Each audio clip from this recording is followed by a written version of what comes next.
Hey everyone, welcome back to Buzzworthy. I'm your host, Shlacey Harris. I dive into the rare stories entrepreneurs tell about building their businesses, but most importantly, themselves. Let's get into it. Hey everyone, welcome back to Buzzworthy. My name's Shlacey Harris, and today I'm with Ryan Moran, a serial entrepreneur who also has a past in helping other entrepreneurs grow their business, and it's actually quintessential part of one of his businesses as well. So we're going to dive into a lot of different things about Ryan, who's a really huge staple in Hamilton, and we're kind of go back to where you started. But before Ryan started building things in Hamilton, Ryan, what do you think set you up to start on this journey of creating serial businesses, whether it's in the nonprofit space or for profit? Oh, it's a great question. It's certainly one that I could meditate on too for even better answers. But I think at the start, I would probably think back to even probably the most resounding immediate career experience I had was working with the student union at McMaster. Yeah. So I was a VP admin and then president of the student union.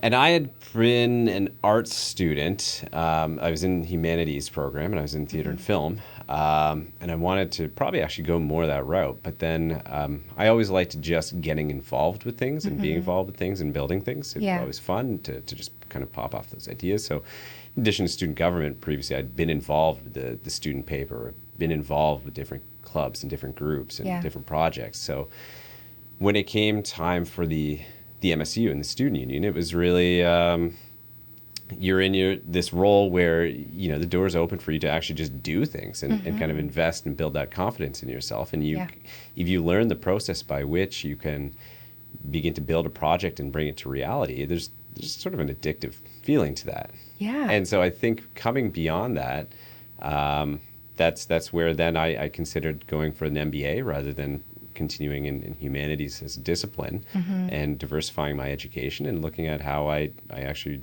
look at business as something that becomes a tool to grow and build things. So that's kind of where I think that started as sort of the foundational, and then going into the MBA program, getting that sort of business toolkit embedded in you and blending that with the arts and creativity, and then being involved in the Hamilton community and coming from it. And again, that probably has its roots in student union too, because a lot of involvement in how do you involve young people in the community and get them activated and get them engaged and caring about the city. Just begins to snowball in probably a bunch of different directions. Yeah, and once you're actually active in a lot of these things, just opportunities naturally start to create themselves. Yeah. And so I think that's a huge difference in terms of what we might be seeing today with, a lot of teenagers don't have jobs like we had jobs as teenagers, I remember there was this one sort of, it's not really an anecdote, it's kind of a bigger thing where McDonald's was built on teenagers. Yeah. Right? I think that's such a huge thing. And I remember when I got out of university, a lot of people who had worked at McDonald's was actually getting some of the big corporate jobs. Right. Just because McDonald's had been really well known for how they train, how they promote, and all of that. And just natural growth could be seen in individuals that work there. Yeah. And so even like small jobs like that, as teenagers, were super important. And in today's world, that's shifted a little where teenagers don't work as much as they used to. Yeah, definitely to a certain extent. And I think with the university as the example too, in my time there, as I said, I used to get involved in a ton of things. I was not a great student. And that's one thing I've heard, because as I actually am preparing to, as I mentioned to you before, teach a course at Mac on understanding entrepreneurship starting this fall for the Integrated Business Humanities program. I was advised early on, these students are very different from students and from your time, which, now it's like, I started at Mac well over 20 years ago. Yeah. So that's crazy in itself. But been cautioned that they're very different to begin with, and that also the grade averages you need to get in are so much more significant. So I'm assuming young people are just working a lot more academically than whereas I I remember actually the university president at the time when I was a student saying that, like absolutely your grades are important, but it's so much more important what you do outside of the classroom. Yeah. I mean, I took that maybe more to heart than I should have in some cases, but so I think there is definitely maybe a flip there as well too in terms of that experience and what you do outside. Absolutely. So you mentioned something that I'm very intrigued by. You were a bad student. Yeah. What does that actually mean? Like, what made you a bad student, and why did you classify yourself that way?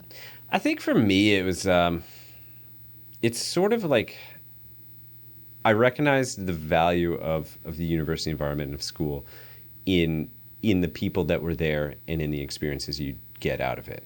I loved the theater and film program. I was a theater and film and political science double major in undergrad.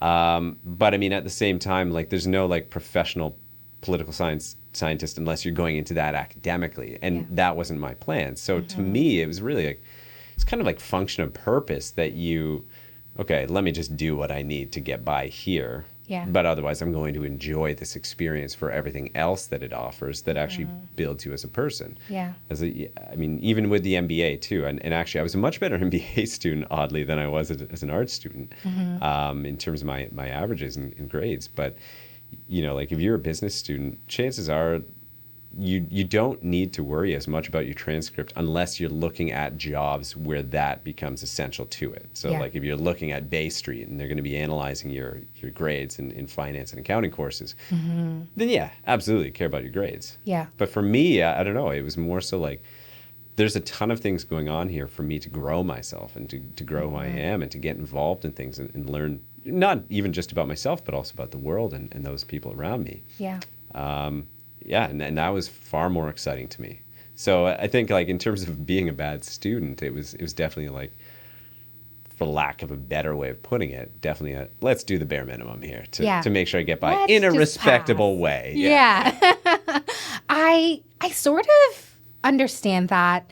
I don't necessarily want to toot my horn too loud, but I personally didn't find university very challenging in any way. So like I worked a job where I was working about 20 hours a week while doing a full like course load. Right. And like I have a business degree. So, but I think I also really enjoyed like my academic experience just because our professors were different from other universities. Our professors weren't just like academic professors. Yeah. They were all like professionals in their own rights that made what we discussed, what we did as projects in the classroom, like so much more interesting. Yeah. And I hear about other people's academic experience coming from a business perspective, and it's just purely, theoretical. Yeah. And I think that part of academia really should evolve. And I think maybe there was something innate in you that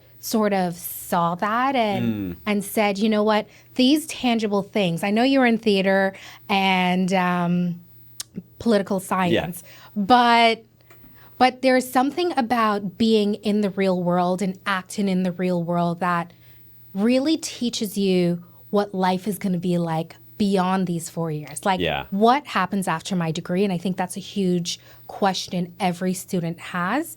And so being so engaged in the ways you were engaged, I think really set you up in a trajectory that said, hey, the world actually is my oyster. I don't have to stick to this degree and anyone hiring for this particular degree. Exactly, yeah. Yeah. And you're absolutely right. Like there was definitely a clear difference, and maybe that has to do with the grade difference between a theater and film program and then how actually my averages were better as a graduate student in the MBA program, because I was a bit more, not necessarily, I don't want to say engaged. I don't want to put down the theater and film program because I loved it. It was a great experience. But like, I love theater and film. I used to do musicals. Okay, there you go. Yeah. I get it. I love it. But working with, like someone who's actually talking about real world experiences too, and this is what you're interested in, and you're interested in this concept of building things like that, it is fascinating. Yeah. And I know like even at the graduate level, like another pretty formative experience for me was I had done the Canada's Next Top Ad Exec program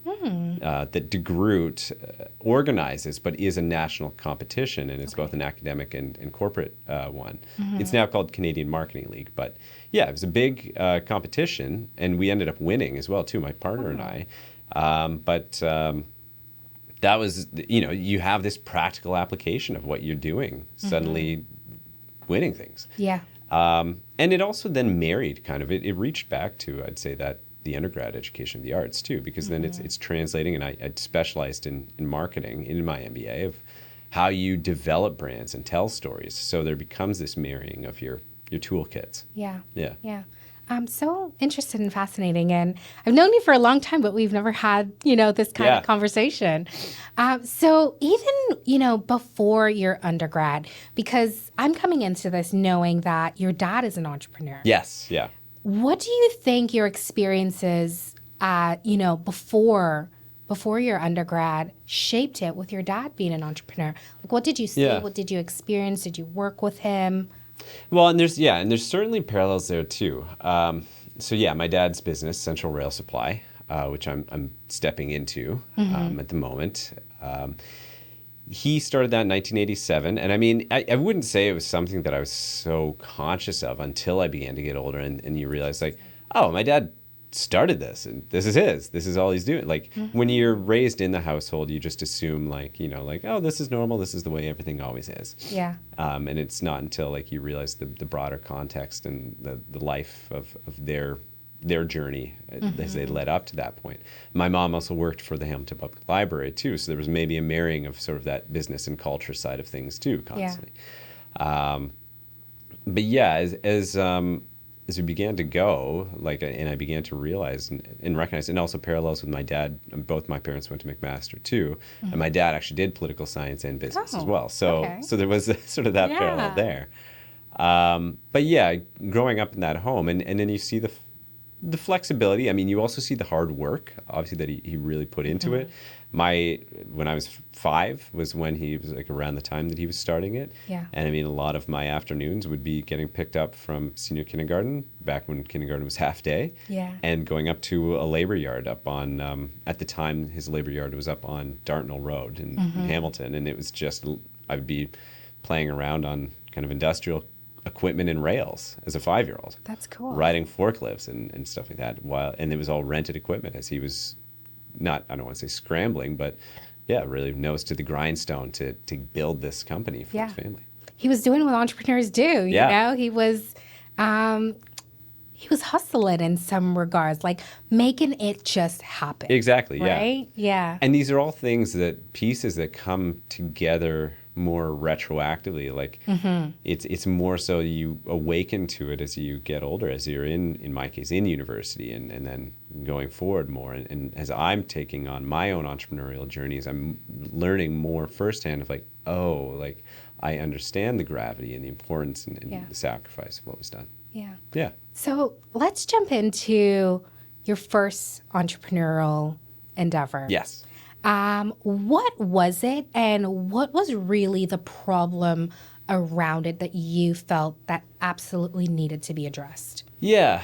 Well, and that's an interesting question because I would have to actually think about really what specifically it was. I mean, if I were to jump to what I would say would probably be the first actual was coming out of the student union and starting for the MBA. But then I was really active, being from Hamilton. Obviously, anyone who went to Mac knows there's always tensions between sort of the neighborhood and students in the neighborhood. And I was really, coming from the Hamilton perspective, I really saw the need to take it back to Hamilton on that.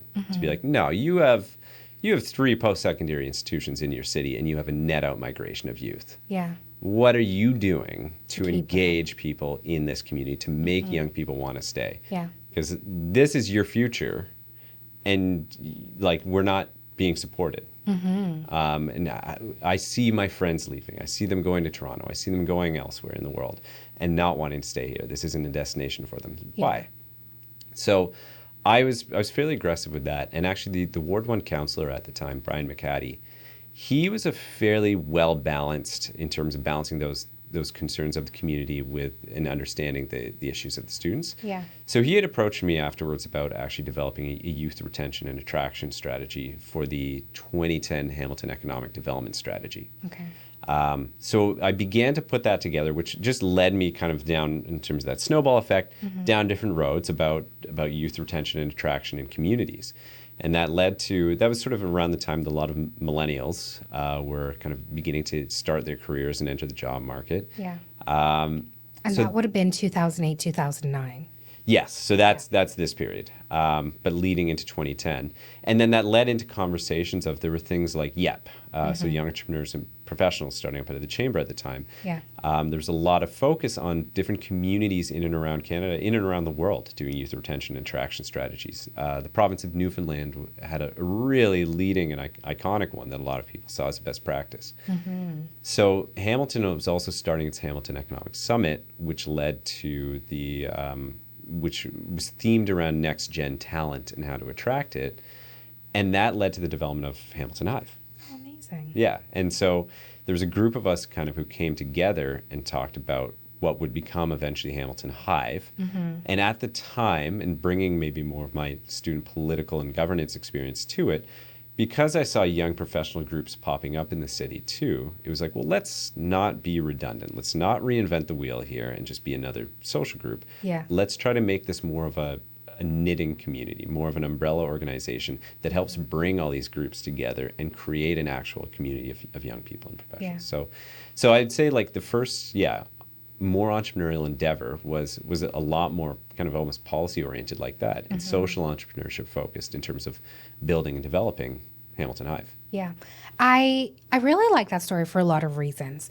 One, because people think, I can't start something, I can't build organization or anything like that without a business degree. Yeah. And it's something that you did. And I think a lot of that had to do with kind of like your drive, and you were doing something inadvertently for yourself as well too, right? This was a problem that plagued you, that you understood, and you saw an opportunity here, right? And entrepreneurship is really just about, how do you spot these opportunities and how do you create out of it? Yeah. And ultimately, Hamilton Hive went on to run for many, many years quite successfully as a social endeavor.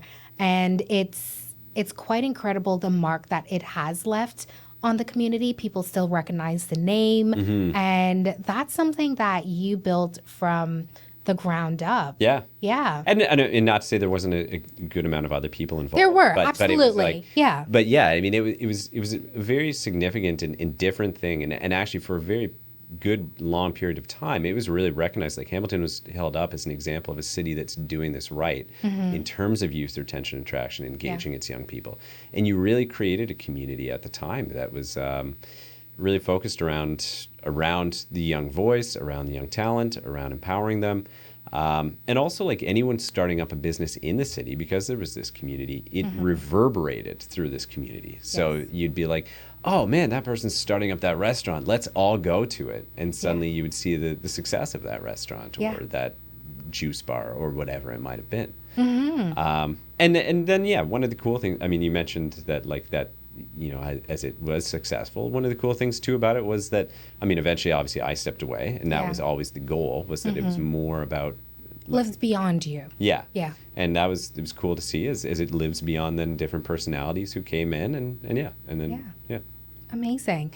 One of the things, actually, another guest on the podcast in season 1, Chris from Cambio, he actually met and started testing the version of Cambio through Hamilton Hive. Oh, really? And he tells the story about going to, I think, a Hive X event, and that's where he met so many other young people, and he started building kind of different ideas around what Cambio would have been, and eventually evolved into a platform that helps other nonprofits raise money and build community themselves. Interesting. So it's really cool. So that's kind of really cool in terms of how the impact of that still lives on for companies like Cambio that's quite successful now, and they're doing incredibly well. At the time we interviewed them, they had just brought on I think their first CEO outside of one of their co-founders. Right, yeah. That's a great And milestone. who was an ex-Facebook alumni. Wow. So like really, really huge. So this community that was created out of this tension between students and community went on to actually create really great impact that you didn't even know about. Yeah, no. See, and this is awesome. This is great to hear. Yeah. To learn. Yeah. And that was the point of let's just knit people together, create that community, create those connections, and we just be the grout in between. Yeah. Yeah. Yeah. And I think when you're building something, that's ultimately what you want out of it. Yeah. Yeah, exactly. Yeah. And then, beyond that, it's funny because everything's kind of fluid in retrospect. I mean, the story exists always in retrospect. Yeah. And it does like mapped out. Absolutely. And if I look back, like, I mean, it's right up front, you said like a fixture in Hamilton. And that was never the intent. It's just, I'd say if I have two big problems, it's like I have a hard time saying no to things. Yeah. So like you'll take things on and like, yeah, let's do that. I'll get energetic and interested in something. And then also I have a hard time giving up on something too. Yeah. So that's where, like in terms of just being here as well too, you see that story then in retrospect where Hamilton becomes a very underlying thread to a lot of it because of stemming from those initial conversations about youth retention and traction, Hamilton Hive, and then meeting people like Tammy Huang, who's now a Ward 4 co-founder counselor and co-founder, and then starting up CoMotion, which would be sort of the second and actual private corporate entrepreneurship endeavor that we took up. Yeah. Meanwhile, that's all running parallel to things like the marketing strategy work, where at the time I was senior manager of marketing for Niagara Parks. So you have these parallel lines going of your career development and entrepreneurial endeavors. Yeah. What do you think in you doesn't know how to say no? And why should people say yes a little bit more often? I think what is it in me that doesn't know to say no? Yeah. I don't know. I guess that's probably the key problem. I think it's energized by new things, which is also like, it's not to say like I have a attention deficit where it's like I leave things behind, because I'd say that's the other problem, is that like once I start things up, then I also care about it and I want it to keep going, or I want it to do what it was supposed to do. But then I'm still saying yes to other things, and then I get a bit crowded or a bit scattered, and then it becomes a lesson in how do you time manage and how do you balance these things and automate. So I'd say there's definitely that aspect of being energized by new things, and also being energized by other people and what they want to do too. So it's always interesting to hear what people want to do and where they want to go, and I always like to figure out where I can help them. Yeah. I think there's a lot of magic in saying yes and and not saying no to things. Yeah. Because I think especially in your formative years, like I think your 20s, you should almost say yes to everything. Yeah. Just say yes to everything, because you're not graduating university knowing exactly what you want and exactly how your career is going to map out and what is actually going to happen. So why not say yes to as many things as possible? And eventually, as you get older, those yeses start to dwindle, because then you become more focused. You understand yourself. And I think without saying yes to all of these things, like how do you develop your character? Yeah. How do you find out, I hate this, I don't love this, maybe it's something in between. And even if you don't become an entrepreneur, I think it's a great strategy in finding the right career path for you. Yeah. Because the faster you say yes to something and figure out it's a no, then the closer you get to doing what you actually want to do. Exactly. And sometimes you have no idea what that is. Yeah. And you hit the nail on the head, is that you figure out what you like. And I mean, in the meantime, too, there's, even if you find yourself in something that you're like, no, wait a minute, this is not for me. Yeah. Then learn, what are the resources there? What can you take from that, and not take in a shady way, but like, you're still growing. Yeah. So what are you growing from here? What are the upsides? What's the silver lining? Yeah. And how can you go on? And also, how can you leave that thing in whether it's a good relationship or, respectfully, or at least not worse than when you found it. Yeah. Yeah. Yeah. I think there's a lot about, you shouldn't be ashamed of saying, I'm getting something out of something. Yeah. If you're absolutely putting your best into it. Right? I don't think there's anything wrong with that. No, I mean, you get something out of everything, whether you like it or not, Yeah. realistically, and whether it's good for you or not. So Yeah. it's like, you should probably just acknowledge it and do it much more conscientiously, and much more responsibly too. Yeah. Because yeah, absolutely. Like, there's nothing wrong with acknowledging that. I mean, it's sort of like the petting a dog type thing. Like, they like it. You're also enjoying it, and it's also psychologically good for you. So Exactly. it's a weird analogy when it comes to this, but I wasn't sure where you were going, but I get it, patience. So you met Tammy, who's now your co-founder of CoMotion, Yes. through Hamilton Hive. Yep. And tell us about how, the ideation of CoMotion came about, and then take us into the pandemic. Yeah. Because, there was a meme that went around in terms of like how to lose $1 billion in a day. So let's start from the beginning. Yeah. So yeah, CoMotion. So it's a co-working space in downtown Hamilton. We're now in our 10th year.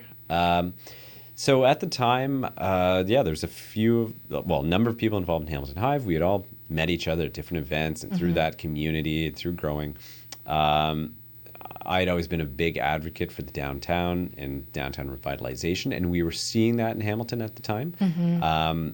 I mean, there's certainly question marks about downtown right now, which is interesting. 10 years later, we're talking about revitalization again. But I mean, early 2000s, it was definitely a bit of a ghost town, and there wasn't a whole lot going on. And then you began to see, like, with things like the art crawl starting up in 2007, and a lot more focus on investment downtown, on building things, on restaurants, on food scenes. And we knew people who had been connected with different properties in the core and who were doing different things. And someone had suggested the idea of a co-working space. And Tammy had actually then been involved in that conversation because at the time she worked for Innovation Factory. And then had said, like, oh, let's also talk to Ryan. Like, he's very organized in terms of from a marketing branding perspective and from like the young professional community. So it was sort of like trying to get together your Avengers of who would be the best team to create a co-working space in downtown Hamilton. And for all of our interest, it was certainly in downtown Hamilton, and in wanting to create a space like that downtown, because that didn't exist really at the time.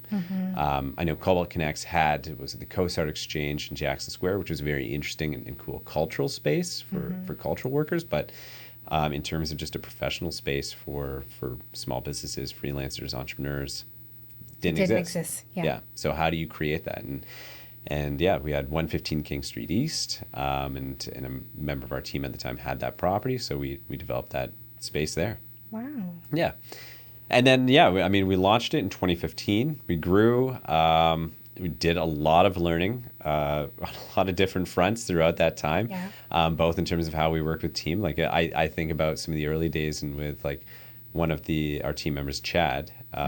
I'll be honest, like, he and I used to butt heads a bunch, and I think back on it and like, no, Chad was completely reasonable. I was What was it that, I was the jerk. Why were you a jerk, Ryan? I think, well, when you're young too, and younger, you can sometimes be a little uncompromising about things. Yeah. And I think both of us, Chad and I, had to a certain extent similar skill sets in terms of being in the marketing sphere, so we would often kind of butt heads about certain things, but at the end of the day, like, super respect everything he always did, and he's still very much involved, and lean on him for things, and that's when I look back, I'm like, man, why was I getting in arguments with him? Like, but that conflict is not a bad thing. No, it's not. It actually creates more creativity. Yeah. Right? And as long as you're honest about it and you develop that retrospective, like, analysis of, like, self-awareness of, like, yeah, I was a dick. then it's I could do this better next time. And that's why, like we're still, I great guess relationship. this is an unofficial apology or a very official apology to Chad. I think, we should probably do that sometime. I like that. I like that. But and then also learning about like the co-working industry as well too, which became pretty in vogue in the teens. Yes. And definitely a lot of learnings then at the time of how to do this properly. And then one of the biggest ones for us was like also just that concept of like a traditional lease on a space is a nightmare to operate.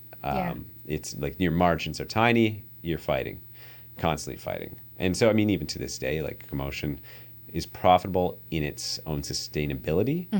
And I mean, Tammy and I and the founding team have never seen really a dime from it. Yeah. But it operates as a passion project because we still believe in that foundational mission of building a space like that in downtown Hamilton. Yeah. I mean, even with that though, and sometimes it's just like sustainable growth like that is not a terrible thing. No, not at all. Because what we saw with WeWork over the pandemic was a catastrophe. Yeah. Really. And, you know, there's so many things as entrepreneurs that's outside your realm of control. Yeah. So even when something like that happened, your growth was steady and consistent. And, you know, I'm not saying that you didn't hit or shoot for the stars or anything, but having it be what it was at that time kind of lent to your own benefit in a huge degree. It very much did, Yeah. And it's funny that you bring up WeWork because I mean at the time WeWork was growing and emerging too, and we were like, let's be the Canadian WeWork. Yeah, you had that thought? Woo! Like good thing. Dodged we a did bullet. Not. Yeah. Yeah. But I mean, like one thing that we'd like to do and we recognize too is that like I mean there's a couple ways to really make co-working work well, and that's if you have like an almost like an owner-operator agreement with your landlord, whether it's an addendum to a traditional lease or you own the property itself. Yeah. And really, like those are the only ways it really works out in a good way. We were at least able to scramble, and we had sort of not first mover advantage because there were others like Platform 302 had existed prior to us, and then we purchased that business and it became CoMotion 302. Okay. And then we had to close it actually prior to the pandemic because of some city zoning issues where they had reverted the entire area back to residential. Okay. Even though we had a zoning compliance certificate. Oh, And interesting. this is broader. Sometimes the city of Hamilton not knowing, right hand not knowing what the left hand is doing type thing. Yeah. That was a really big headache. Yeah. And it was, our recommendations were like, well, you have to wait for the new council to start to either get a stay of zoning or you have to go for a full rezoning, which would be like $30,000. And it was like, never mind. Yeah. How do you manage that as an entrepreneur when there's so many things out of your control? We talked about the pandemic, and then this happening right before the pandemic as well for you at CoMotion. Yeah. How do you navigate that and come to terms with it so that you can keep progressing and finding creative solutions around these problems that arise? Yeah. I mean, the loss at 302 wasn't, I mean, it didn't hurt in any real way, luckily. It was a great space. I liked it. It was nice. It was on Cumberland, sort of just nestled below the escarpment near Gage Park. Okay. And it had its own cool little amenities. It was a little kind of warehouse space. It was very creaky though, and that was often like a complaint that we got, that like you could hear anyone moving anywhere in that space because it was this old like railway warehouse. But yeah, navigating that was really, you kind of almost had to turn off feeling about it. And like, look, this isn't a loss. This is 80-20 rule. This is 20% of what we're doing because it was so much smaller than CoMotion on King. So we have to just accept that, you know what, we've done what we can here. There's been this almost like municipal act of God that's happened above us that we have no real desire to navigate or wade through because it's just crappy. Like it's that sort of you can't fight City Hall type thing. And it's like, even though City Hall cleared us to do this and it had been operating this way for 5 years or so. Yeah. So it was just sort of like shutting off, like, nah, this needs to happen. But did you breathe a sigh of relief when the pandemic happened and you're like, I only have one location to worry about. Yes, yeah. There's certainly definitely like a bullet dodge there in terms of not having to worry about that. The funny thing was, so getting to the pandemic with CoMotion, it was honestly we thought it was going to be really bad. It was honestly a more exciting time than we had seen in almost the previous 5 years, at least since the start. Why? Because suddenly you had a space, I mean, aside from the times where there were those, like the lockdowns and we actually had to shut down, you had a space that people wanted because either they were working remotely and they worked in a Toronto job and they were home, or Toronto firms were looking for space outside of their own office space or downsizing theirs, and so they were looking for remote space for employees. You had people who just desperately wanted to get out of their home and have a workspace. Yeah. And we were very sensitive to everyone's concerns about public safety and about health and safety. So we really took it up a notch in terms of our cleaning and practices in the space, and really put that in as part of our marketing too, to be like, look, we have like electrostatic fog cleaning every week. Oh, wow. Yeah. I don't even know what that is. I didn't before. Still don't really know now. I just know that became a common thing it was killing any potential germs. Here we come, Google, in a few minutes. Germ-resistant door handle and button covers. We had like the protocols that every store had, like walk this way and the routes and mask in the space. So we had all those protocols in place, but we had a space where people could be out of the home and still relate to other people. Yeah. So we did see, we certainly saw attrition. And I wouldn't say we were booming, but we saw a lot of significant interest in the space and rolling. So even though we actually had an anchor tenant who bailed on us almost within the first 5 months or so of the pandemic, which was a huge hit, we were able to replace them really quickly. Yeah, exactly. Yeah. And in a much better way too, because then we also, again, learnings across time. There's also another learning of you know what? Maybe also having gigantic anchor members isn't a good idea, because when they go, and if they just go overnight, then you're out a lot. So it became also about, how do we better diversify this and make sure that it is more incremental in terms of how we go? Yeah. Do you see a bit more of an uptick as well too now that, companies, larger companies are sort of forcing people back into the office more days a week now. But do you see people actually looking for that more social space still? Yep. Because there's still this sort of isolation in some regard? Yeah, absolutely do. And now, because there was, I wouldn't say clear cutting, but there was certainly an attrition of co-working businesses during the pandemic. So those that didn't survive. And there were a number around us. Because as I said, it was in vogue. And during that period of 2015 to 2020, you would see new co-working space pop up. And my perspective on it was great, it's good. You're just going to make everything worse for all of us. Yeah. This, do what you want, absolutely. And we had a good relationship with any that would start up that were independent. If it was a multinational conglomerate, there is one directly down the street from us, then we probably don't have a relationship with you. If you were a homegrown Hamilton thing, there was always a relationship and a camaraderie. So we actually would meet with others in the community regularly, or talk with them regularly about kind of what they have going on. But you saw a number of them go down during COVID, whether because of COVID or for other reasons. So being that we kind of survived and pulled through that, we do see a lot of attention and people coming in for those more community spaces. And especially because there's now less in Hamilton, and less that really focus on that community too. There's an example I could pull off the top of my head right now that kind of grinds my gears. I won't say who it is, but it's a real estate agent who actually downsized their office, or I guess their employees work from home now, and transformed their offices into co-working spaces, but only in language and marketing. Interesting. So the thing is that people think, I'm just going to create a co-working space. And it's well, no, there's a community and amenities and experience you need to build into that for it to actually be successful. You can't just take, hey, I have vacant office and I'm going to slap a Canva brand on it, and that's going to be it. Yeah. Yeah. I think people are probably also maybe locked into some of these long leases that I am familiar with some companies signing. Yeah. Just because, it's always green long term, right? You always have to dream it, and nothing's wrong with that.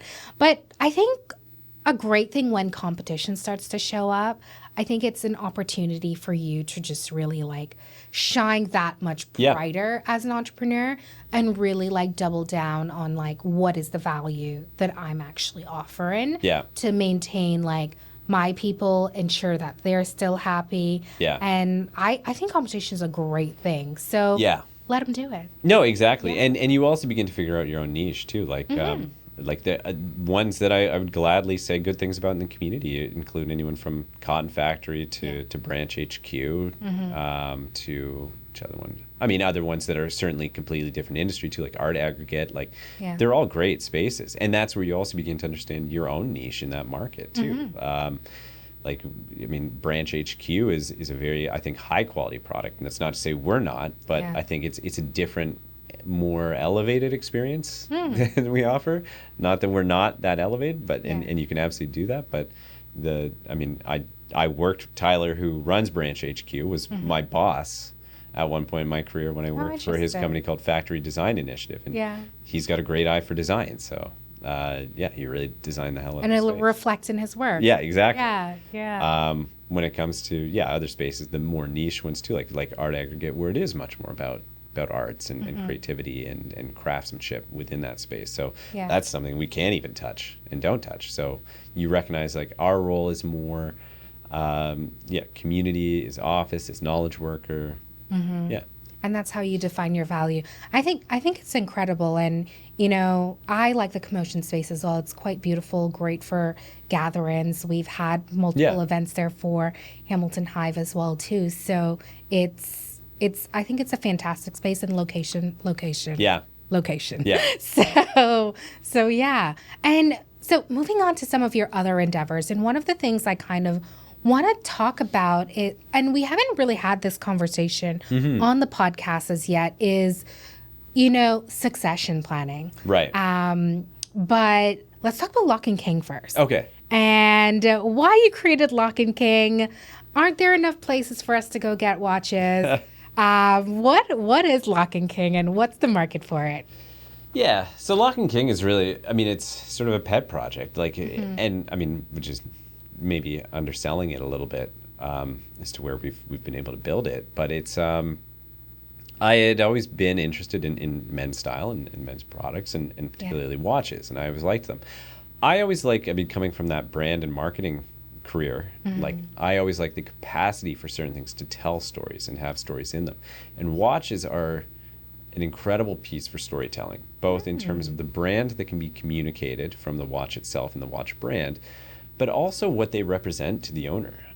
So oftentimes if people get a watch, it's a milestone, and it's to mark a milestone, and it's maybe even it's also a historical piece, and it's being passed down to them through time.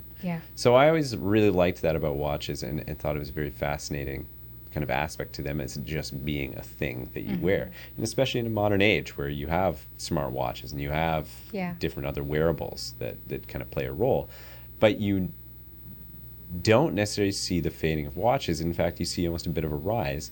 I've been asked before, like, would you do a smartwatch? And my answer is always no. Yeah, why would you? It's a very different product, realistically. Correct. And also, like, do I have any concerns about them? And the answer is also no, because it's like, again, very different product. Yeah. The smartwatches have a lifespan. Yeah, they have a lifespan, and a short one by comparison. Very short one, yes. So, I mean, I remember thinking about, like, I'd wanted to do something like this and create a watch brand for a long time. And I'd mentioned I was working as senior manager of marketing for Niagara Parks.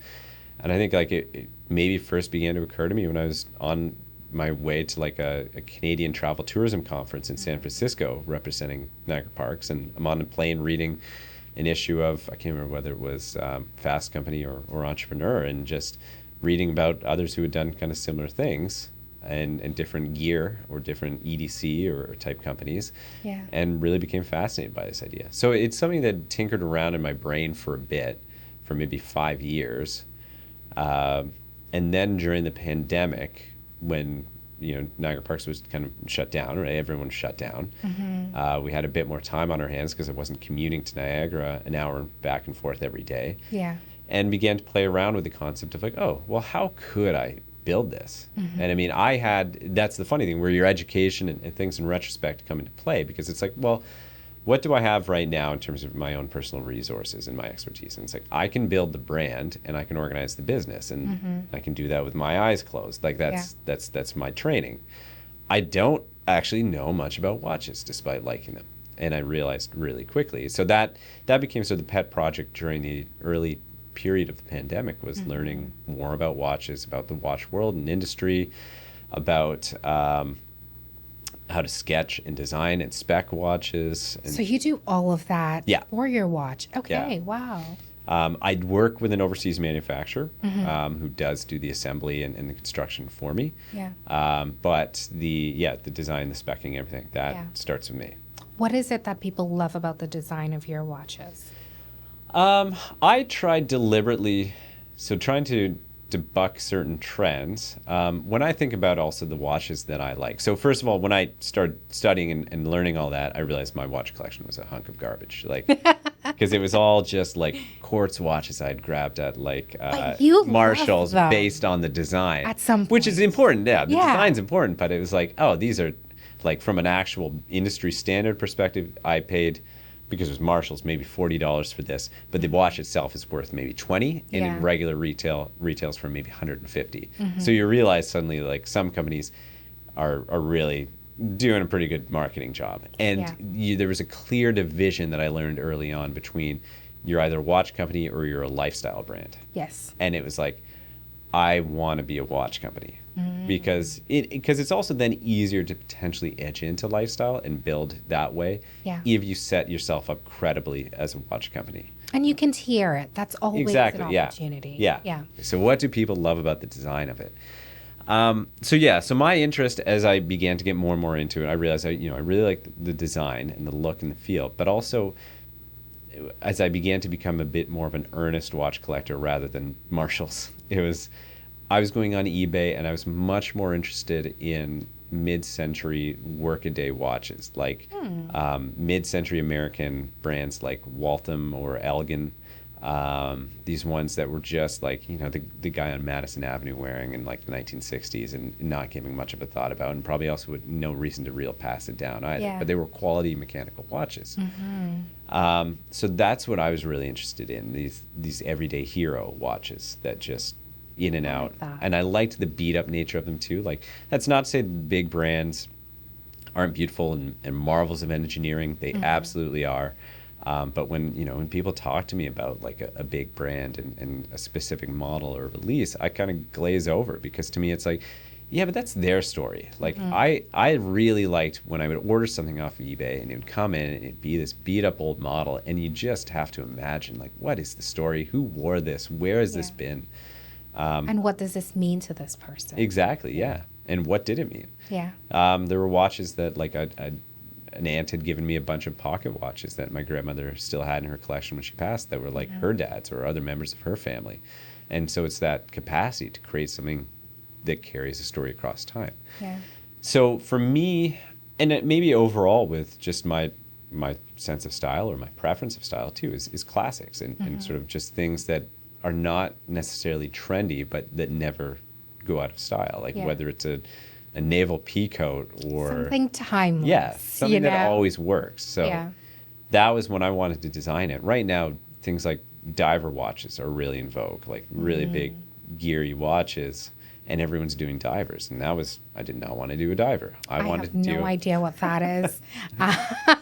But yeah. Yeah. If anyone's watching or listening that knows watches, then you know what I mean by a diver. So I wanted to do just regular daily dress watches and everyday hero watches, and I want them to get scuffed up. I want them to get beaten up, and I also wanted to make them though as high quality as possible, so that they kind of represent. Can wear well. Yeah, over long time. Term. Yeah. Yeah. So they're sapphire domed crystal, surgical grade stainless steel. They've got Miyota automatic movements in them. Which, when it comes to talking about movements and guts and the gears in a watch, I chose Miyota specifically because if you're looking at Japanese movements as opposed to Swiss, you're really looking at specifically two companies between Seiko and Citizen. Yeah. Miyota is owned by Citizen. It's part of the Citizen group. But they're very similar, and they kind of match each other as they go. And it's almost like a Honda. And I always use this analogy that if you're getting a Swiss watch, it's like a German car. Yeah. It's certainly great, but it's going to be a nightmare to maintain. If you're getting a Japanese car, like a Honda, I drive a Civic, so maybe I'm also biased that it's like, that thing's going to go forever. Yeah. And it's also going to be easily maintained anywhere. So to me, it was important to also do a very good, strong workhorse movement and brand that drives the watch too. That's incredible. I like that you've really focused on the storytelling component of all the companies that you've been part of and the creation of them. Yeah. And I think that's one thing that's super important for entrepreneurs is like, this thing is too hard to do. And you have to be so consistent at it in order for it to do well. And if you're not truly invested, you don't want to dive so deep into it where like, you know all the hidden shadows and things like that. If you're not willing to do that, then nothing you do is really going to be sustainable over time. And everything you've been doing so far still lives on, whether it's in great memories or still exists today. And you're pushing them forward, which is amazing. And I mean, in terms of turning points too, like Locke King was also born out of, so I'd begun that work while still with Niagara Parks. And then, I mean, when the pandemic started, Niagara Parks is a provincial agency. Its sister agencies are the AGO and the ROM, but unlike those, it doesn't receive tax funding. All its operations are based on its own revenue. So suddenly you're in a very bad situation as Niagara Parks because, no one's traveling or touring. So there was a vague sort of writing on the wall too, because you began to see within a month or two of the pandemic, some higher up management positions were let go. Who had been there for maybe a year, 2 years. And then you saw a couple other waves throughout the year or throughout the summer, into the summer, of people who had maybe been there then like 3 or 4 years. I'd been there 6 years, so it was sort of that thing. It was a spreadsheet of just like, who is cheaper to let go? Less seniority. Who's less severance, So it came to September, and so I lost my job at Niagara Parks. And that for me was then kind of like, when I started at Niagara Parks, I knew that one of the big projects I'd be taking on was a brand redevelopment. And I'd always kind of envisioned that, like, eventually you become a stagnating force behind a brand redevelopment, especially if you're reinventing it. So I had always kind of hypothesized, like, 3 to 5 years I'd be there, and I was at 6 years. So I kind of reasoned with myself that when that happened, that it may be the sign of the universe as well too, of to get out, time to move on. And so it was like the next day, flick the switch, and let's turn on Locke King then. Wow. And so that's where then it kind of entrepreneurship, new endeavors, new things going on. I also thought about how to structure this company. So Locke King is a business itself, but it's actually a business under a parent company that I founded called And Then What? And that's what I do kind of consulting out of. That's where I tinker with other initiatives or projects out of. And Locke King is one of those projects. Wow. Yeah. Wow. And so now, you did consulting, but you actually first sort of stepped into the business your dad owns, which you are now sort of taken over as he's starting to step back through this company in consulting. So tell us, I love the story you told me when it came to your dad and like having a website from, was it before? 2001. 2001. I was going to say 1999. Pretty close. But 2001. And when was it that you went in and said, Dad, you need a new website? So it was, he had been wanting to do one for a bit, and that's where it carried over across a number of years. And then I think, when I was doing consulting, and then I can't remember how the conversation actually happened, whether it was about catalogs or whether it was about websites specifically, but I looked at it and I was like, Dad, we need to get you a new website. The irony, and I think I mentioned to you before too, was that the website was so old that it had actually, its Moz ranking was good. Like, Yeah. because sort of the trends of the internet had almost gone full circle, that from a search engine capacity, it was actually doing fine because it was so text-based. And all the information SEO was just was there clearly amazing. laid out. And that's exactly what the search engines were looking for. Yeah. So it was like, okay, well, we definitely need to be updated because it had like Flash and broken Flash and stuff in it too. And it was like, so we need to get rid of that, but we need to move on with this and actually build out, like really maximize. So like, let's really develop a lot more information, answer a lot more questions, because we want to match certain trends of where search engine optimization is going. And Yeah. so that's where that kind of began. And then I was also talking to my dad about, well, if we're going to do this, also we need the brand files. Do you have the brand files? And he didn't really. Like my dad was a master of doing what was necessary for the business, and considering how healthy of a company he'd built and has built, like, and he's still very much involved. He's fantastic at it. But like, so it was like, well, let's, and it's almost like you go into it coming from these other experiences and you're like, wow, you really built something very strong here without worrying about these things that almost seem superfluous to operate, that everyone else is obsessed with, of brands, of pieces, of search engine marketing. Like, there was and is realistically no marketing for Central Rail Supply. He had ordered catalogs in the late 90s and was still kind of running on that run and stock of catalogs. So it was, okay, well, we're going to need brand files. So let's also work on a brand project. Let's work on then a web project, a web development project. And I just got more involved and interested there. And then also began to your point about succession, began to also talk about, like, well, how are you setting this up for survival? Like, and there was actually, I mean, it was never on the horizon that I would necessarily get involved to where I'm at now. But yeah, flash reverse back to like university days. I remember once like asking my mom, like, are there any expectations that we take this over? And at the time my mom was like, no, not really.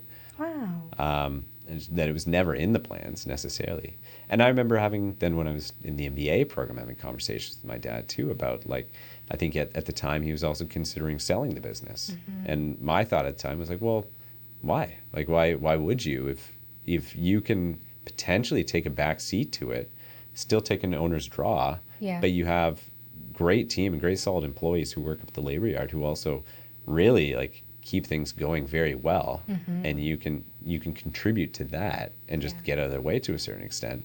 Why not do that? And so he did sort of semi-retire in his 60s, and he's in his early 70s now. But yeah, it was me getting more interested and involved. And then back in April, we were talking about some of the upcoming stuff that I wanted to do to support. And then, my mom was like, well, did you ask Ryan? My parents are also very hilariously middle-class Canadian stoic about things sometimes, that my mom was like, did you ask Ryan about what we had talked about or what we had mentioned? And my dad was just very nonchalantly like, oh, yeah, well, would you be interested in taking it over? And I was like, yeah, I would actually, yeah.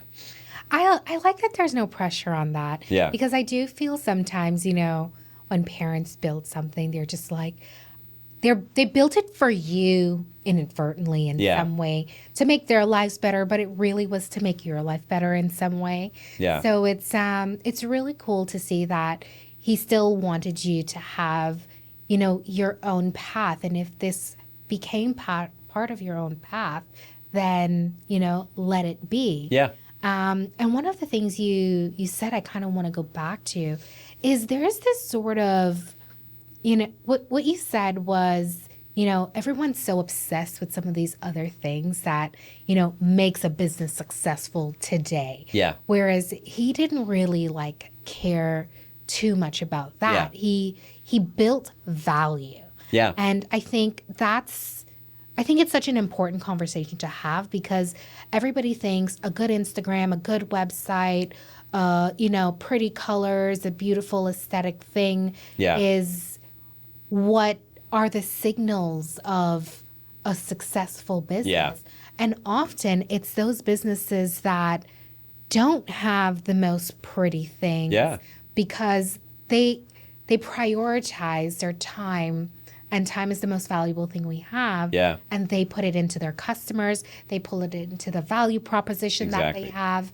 And I think it's a great way to sort of not necessarily look back and copy everything, but what were the pillars that actually allowed his business to go on for so long without these marketing things? And of course, marketing is very important. I understand that. I know that I'm doing that myself. Yeah. But what is the value that's being built here that's so strong that customers are willing to talk about it to their to other people? Yeah. And that's, I would say, like with him, it's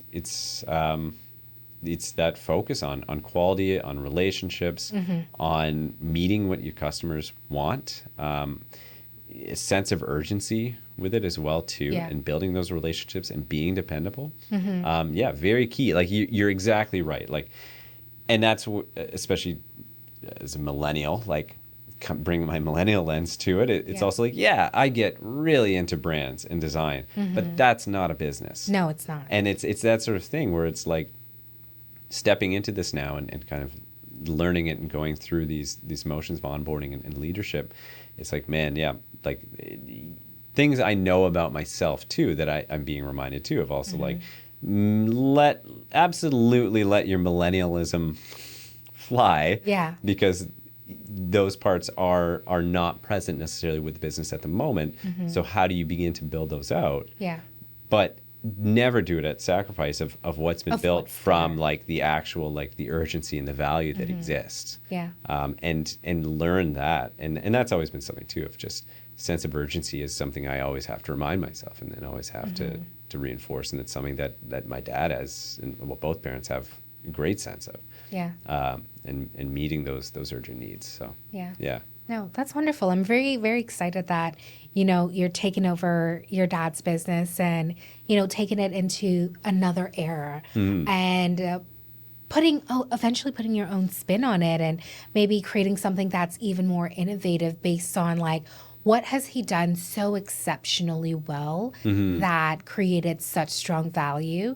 And are other people doing these things in the same way? And perhaps there's an opportunity to take your dad's business to a whole other level. Exactly. And that's part of my thinking right now. Like I've kind of mapped out a few different priorities with it. And one of them is really, and as I mentioned, like there's a team up at the labor yard that are very strong and have been with the company for a long time. And they're great guys, just absolute, I don't know, bastions of knowledge and experience with what we're doing. Yeah. And I've told them that like one of my priorities is going to be to make sure there's sort of an institutionalization and a standardization here of the business that maybe didn't formerly exist. Yeah. But I don't want to do it at the expense of what you're doing. Yeah. So like it's more so I know you're not going to be here forever. Yeah. So I need to make sure that things keep ticking beyond that time. Yeah. But if I'm getting in your way, tell me I'm in your way. So it's tell me to get out of the way if I'm getting in the way with anything I'm doing. There might be some things that, as we build a substantial CRM that I'll need you to take on as new practices. But in the meantime, you're doing a great job and I don't want to interrupt that. Just really holding the status quo until like what is truly next and where we're going to go and where we're taking it. And you keep running with that and let me also think about where we grow from there. So I mean that's something that I was after Niagara Parks and after starting and then went in Locke King. I also then from that parallel career standpoint started an innovation factory and I was at Innovation Factory for 4 years. And leaving, that was one thing I said to them too is that like I'm going to be going out one door but also coming in another because this business, I think, has value beyond even what it's doing right now. Yeah. And I want to begin to explore what could be innovative here. Yeah, that's very, very exciting. What's your biggest fear in taking over an already successful business? That's a pretty heavy weight to take on, right? Yeah, that is. And I think that's the fear is that like, and it's kind of carries across everything. It's just almost like the imposter syndrome type thing. Of just you don't want to come in and you don't want to do a worse job You don't want it to, you want to leave it better than even you found it. So, and already it's in a great position. So it's like, they're really big shoes to fill. It's a really big mandate to fill too, because it has played such an important role for the family over the years too. Yeah. In terms of the experience it afforded me growing up, the experience that it's still affording my kids and my brother and his family as well too, because there's the fruit that comes beyond it. So there is a significant amount of weight there. And I think that's the biggest thing, is that like, oh, am I just an idiot who's just really lucky? Yeah. Or can I actually bring value to this table as well? And it's the same thing with Locke King. I've talked before with people about how when we started it, I never wanted to do a Kickstarter. A lot of micro brands or a lot of startup businesses will do that because to get that initial fund. Yeah. I had taken on through and then an excessive amount for a year of different marketing contracts. Luckily at the time I didn't have kids, so I was able to devote a bit more time to it, but to basically afford the first stock run. So that was how I did that. And then I supplemented it by doing a pre-sale. Because in my mind, I always wanted to make sure that Locke King had a sense of longevity to it, that it wasn't going to be something that could or couldn't fail. This was happening, and it's going to keep happening. Yeah. So, we did the pre-sale and sold about 100 plus in the pre-sale, which is where I was targeting anyways. And then when they all came in and I started getting them out, I would get like messages and emails from purchasers saying like, my watch has stopped. And suddenly it's just like heart palpitations and breathing into a paper bag and like, oh no, I'm an imposter, I'm a fraud, I've been found out, this is ridiculous, oh God, it's so embarrassing. And I would go to pick them up directly because I want to make sure there was just constant, very personal customer service to everything. Pick them up directly, apologize, reassure them, I'm going to check this out, I'm gonna get back to you right away. Yeah. And almost like every time, and even to this day too, if I still get this question, like, oh, my watch has stopped, I'll entertain it and I'll discuss and I'll probe and question the person first. Like, have you ever owned an automatic watch? And in some cases, like, it might be like, no. And it's like, have you wound the watch? Yes. And they're like, no. I'm like, there we go. And so it's like, oh, okay. The watch is good. The watch is good. And it's really just an understanding about the actual product because, we're so attuned to quartz watches now that we think it's like a quartz watch and you need to replace the battery. But an automatic watch runs on a wound spring. Yeah. So it's you need to keep it wound. Yeah. That's, I think that moment that you experience, that's a moment we all have to experience. And unless if you've never had that as an entrepreneur, you're doing something wrong. Yes. Like you're absolutely doing something wrong because nothing ever goes that smoothly. No. Especially when you're starting. Yeah. And I think, it's fair to have that fear going into your dad's business. And you're going to have so many more of those moments because you have to learn the industry. You have to learn his employees. Yeah. I don't know your dad, but maybe your different personalities in terms of how you just communicate and engage. And I'm sure you'll still consult with him on things and he might not be happy with it. And then how do you change the dynamic of that relationship? So there's so many things ahead of you. I hope, the fear doesn't stop you, but it doesn't seem like fear stops you anyways. Right. So that's really great. And I'm really, really excited for that for you. Thank you very much. Yeah, absolutely. So as we sort of wind the podcast down, we have 3 questions that we ask everyone. Your entrepreneurial journey has spanned, social enterprises, for-profit companies, succession planning and actually taking over a company. What is the one thing that you want to leave behind that you have seen in yourself that'll allow you to go forward in a much better version of Ryan? Well, what would you say in terms of leave behind where? Where are you thinking? What are the things that you would say you have within you that might hold you back from being a better version of an entrepreneur yourself that maybe has hindered you in the past? Yeah. I think, I mean, right now, as kind of I enter this new period, one of the things that I've recognized the most is balancing Central Rail, balancing Locke and King, kind of bringing a bit more restored focus back to CoMotion and some of the changes that I think CoMotion is going to see in the coming months, years. And then also looking at starting to teach with DeGroote and the Integrated Business Humanities program. I think back to that, what I said at the beginning of also like the saying yes to things, and also not wanting to give up on things. Yeah. There's a really strong learning that I'm recognizing I need to do right now on time management. Yeah. And also just how to begin to balance these things and how to regulate yourself. Yeah. So that whether that is with different, I mean, obviously we're in a great age right now with new technologies that can really help you automate things. But also, how you begin to balance your time to actually manage these all in an effective way. Yeah. So I think for me, it's leaving behind a sense of there's a comfort with, especially when your paycheck's coming from an organization with a paycheck, that there's a lot of people working to keep the lights on. Yeah. And now I'm recognizing that like there's me keeping the lights on. And that's not totally fair because I mean, I think the other part of that is the big why. And why am I doing all this to begin with? And I mean, certainly you do the things you do because they interest you and because you're engaged with them and you want to do them and you find fun in it. But there should be an actual why. And that why in that case is also, family. And so, I mean, I've my wife Abigail and my kids. So I have 2 little boys. So it's also what am I building that helps contribute to their life and lifestyle.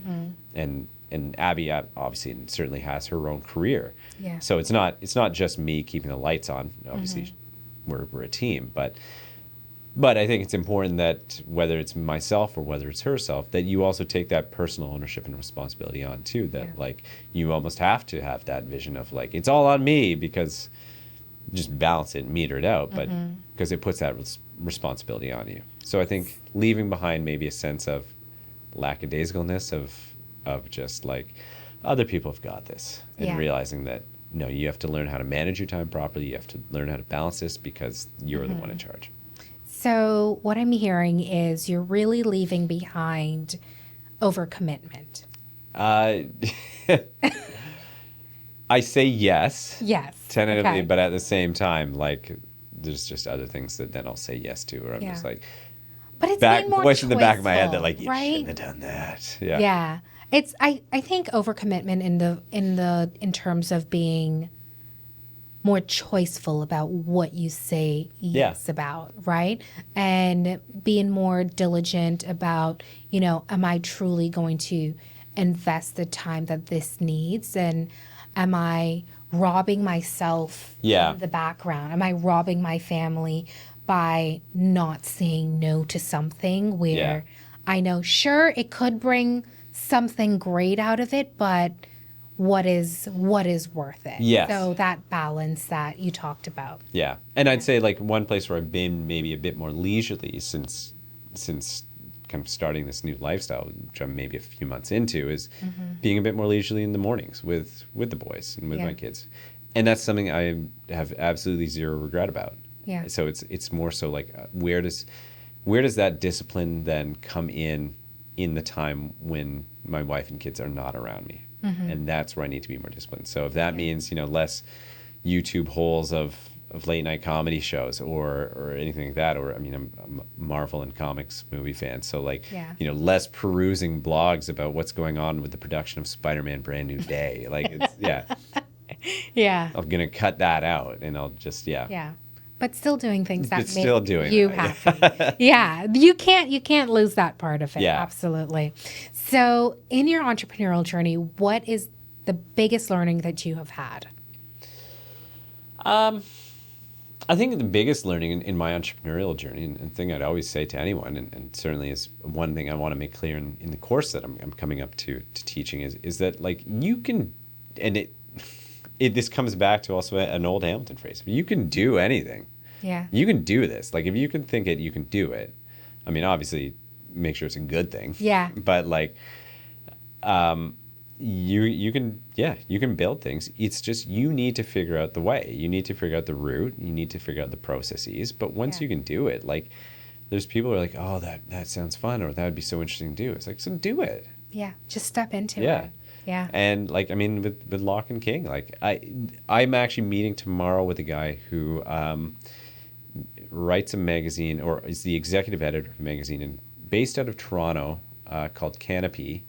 But they're an arts and magazine, and not just Canadian arts, but global arts. And it's a beautiful publication, beautiful magazine.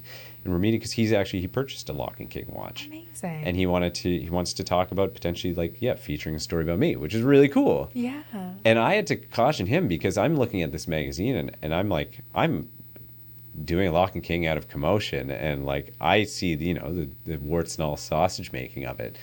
Whereas I'm like, are you sure you want me in this? 'Cause I'm like ratty old Ryan out of Hamilton, and this is a beautiful publication. Yeah. So he's a great example of where, and because then he's like, no, I find you very impressive. I'm like, well, thank you, but I don't think I deserve that. Yeah. Because he himself, like he founded this magazine in 2020. It's a beautiful publication. He's built it in an age where publications are struggling. Absolutely. He's doing this. Yeah. And it's a great publication. He founded it, and now he's in med school. And it's like, what are you impressed with me for? Have you heard about you? Because it's pretty good. Yeah. So he's, to me, like another example of just when you're reminded of these things daily, of just like he thought it, he did it. Yeah. Pretty impressive. Yeah. So yeah, you can do whatever you want. You just need to figure out the way. I think that's a really good one. I think people tend to answer this question in terms of, I learned this because this went so wrong. Yeah. But I think that is also such a great learning. And that's not to say like the failure, like oh, lesson. for sure. I'm a fantastic failure, but Yeah. No, but I mean I think that answer is also such a good learning, right? I had someone else that answered that question in a similar way. And she said, the one thing I learned is that, like, I can do it. Yeah. And I was just like, she was the first time someone actually answered this question in that way. And I was just like, you know what? I didn't even think an answer like that would come out. Yeah. But I think it's even more profound that you can lean to the positive. Yeah. For a question that tends to skew a little bit more negative. Yeah. And absolutely, there's an entire world of an industry of promotional or motivational posters and books that are based around this. But it's like things like that, whether you can or can't do it, you're right. Correct. Like that is a very truism. I think a lot of it also comes from like the Jen Sincero books of like the You Are a Badass, like and the idea of like the abundance mindset. Yeah. And like if you're limiting to yourself, and if you're self-limiting, then you're not going to be able to do much. Yeah. But you also have to recognize that, like, great book. Great book. Everyone should read it or listen to it on Spotify. Yeah. Whichever. That's what I did. I don't read. But yeah. And our final question is, what is one thing you want to take into the future with you? I think, and it is one thing I'm kind of exploring right now too, is just how that idea of you can do anything, of how can you carry that into things even beyond on entrepreneurial endeavors. So even just the much more personal things of the neighborhood you live in, of your own family, of your city, like what can you do? And recognizing that, it doesn't necessarily need to be an entrepreneurial venture. Yeah. It's just about sometimes engagement. Yeah. And engagement, whether on a civic level or a community level or a family level, of just you are an agent of whatever you bring to the table. So what are you bringing to the table? So I had one thing I'd worked on that was maybe an odd hobby across the past couple of years was like York Boulevard in Hamilton is a very interesting street in that it's somewhat a very boring street because there's really not much on it. Not a lot. But historically, if you look at like the actual historical structure of York Boulevard, it's the only diagonal street in the city. the city's designed as a grid. Yeah. I mean, this is aside from like subdivisions, but Correct, of the original yes. civic plan, it's the only diagonal street. Because it was originally designed in the classical European sense that you have this grid design and then you have this main promenade that comes directly into, at least at the time, it would have cut through Jackson Square and ended right at the mouth of King William, where the city hall used to be and where the market square was.